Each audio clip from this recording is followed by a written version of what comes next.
très bien. Non, c'est très bien du fait que j'ai déjà fait moi la cryo, mais par contre avec de l'azote.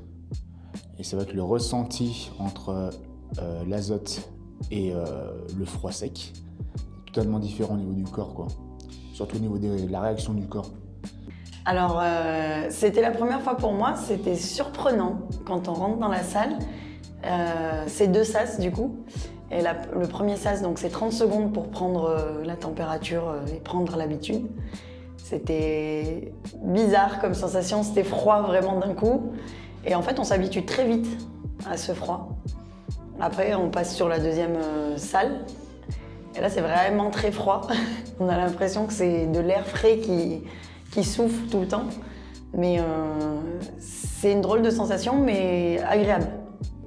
C'était super agréable en fait, au départ surprenant parce que le froid tout de suite ça apportait une crispation et après gros sentiment de détente et de bien-être.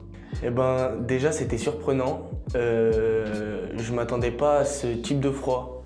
C'est quand on rentre dans le premier sas, qu'on est à -30, c'est déjà froid au début, et quand on passe dans le deuxième, on comprend que c'est vraiment, que ça va être vraiment très froid.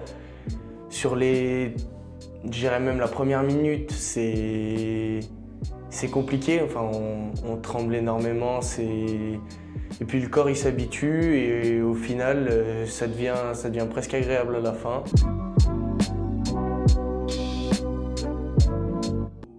Ouais, complètement, ouais. Ah ouais, je la recommanderais parce que c'est vraiment une bonne sensation quand on ressort. On est frais, mais on a une sensation de bien-être, justement. Tout à fait. Ouais, pour la récupération, pour beaucoup de choses. Ouais, carrément. J'avais déjà expérimenté avec la tête à l'extérieur. C'était la première fois que je faisais totalement immergé dans la pièce. Et franchement, moi, je recommande parce que ça n'a rien à voir. Au niveau de la récupération, du coup, c'est... Du ressenti, en tout cas, de la détente surtout. Ouais, je trouvais que c'était pas comparable. C'était mieux, en tout cas.